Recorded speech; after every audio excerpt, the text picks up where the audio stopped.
बहुत दिनों से कह रहा था मुस्लिम परिवारों से कि अति न करो, अति न करो। मैं मुसलमान परिवार से कहना चाहूँगा कि भैया आप ध्यान रखो, भारत तुम्हारा भी है। रमजान का महीना हो और उसमें होली पड़ेगी तो होली मुसलमान क्यों खेलना चाहता है? वृंदावन की होली में हिंदुओं के हुजूम में गैर हिंदू न घुसे, ये ज्यादा अच्छा रहेगा। मुझे लग रहा है यह परिस्थिति मुसलमानों के कारण आई। मुसलमानों में बहुत दिनों से कह रहा था मुस्लिम परिवारों से कि अति न करो, अति न करो। और अति करने के कारण जब जब इनका त्यौहार आता है ये उसको उत्सव की तरह मनाते हैं। जब जब हिंदुओं का कोई त्यौहार आता है तो उसको ये बिगाड़ना चाहते हैं, उस त्यौहार में ये किसी न किसी प्रकार का विघ्न डालना चाहते हैं। और ये हिंदू मुसलमान राइट्स चाहते हैं, ये हिंदू मुसलमान युद्ध चाहते हैं, या वो संभल का हो, बरेली का हो। बरेली क्योंकि मेरा आश्रम है छोटा सा, 2-3 आश्रम है बरेली में, बार बार बरेली में ऐसी घटना होती है।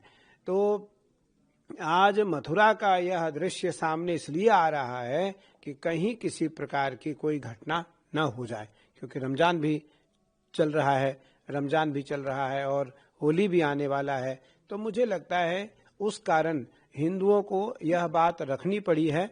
और यदि मैं मुसलमान परिवार से कहना चाहूँगा कि भैया आप ध्यान रखो, भारत तुम्हारा भी है, भारत तुम्हारा भी है। तुम भी भारत में रहते हो, तुम पाकिस्तान में नहीं रहते हो, तुम पाकिस्तान में नहीं रहते हो, भारत में रहते हो।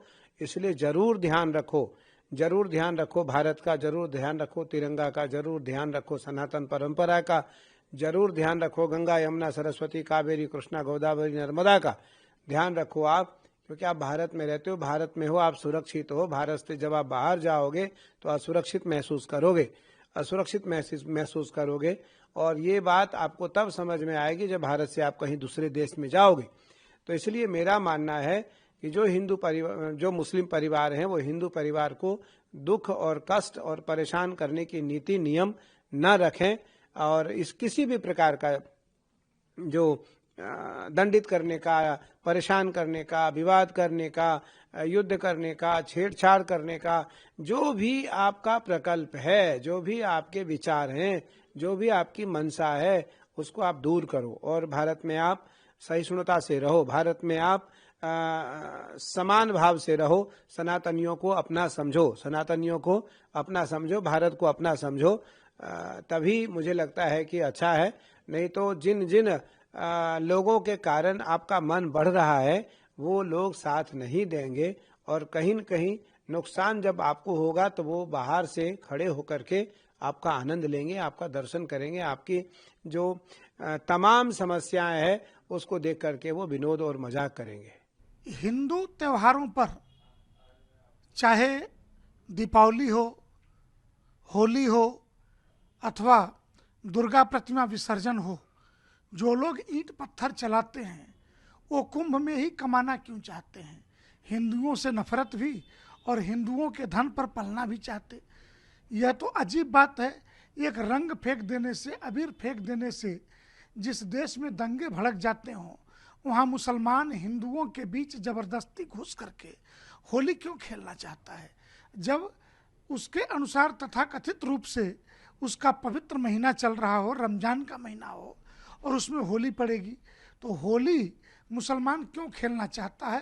तो निश्चित तौर से ये बदनीयती है, क्योंकि हिंदुओं में होली का त्यौहार लिंग भेद, जाति भेद से ऊपर उठ करके सब एक दूसरे से गले मिलते हैं, होली खेलते हैं। तो क्या हिंदू माँ बहनों को गले लगाने के बहाने छेड़छाड़ करने के लिए व्यक्ति होली खेलना चाहता है? तो मेरा मानना है कि उत्तर प्रदेश सरकार को ही नहीं, देश में जहाँ भी बीजेपी की सरकारें हैं, कम से कम उनसे तो हम आग्रह कर ही सकते हैं कि इस पवित्र होली के त्यौहार पर गैर हिंदुओं का प्रवेश वर्जित हो, और विशेषकर काशी और वृंदावन की होली में हिंदुओं के हुजूम में गैर हिंदू न घुसे, ये ज्यादा अच्छा रहेगा। For exclusive and insightful videos, subscribe to our new channel ABP Live Premium.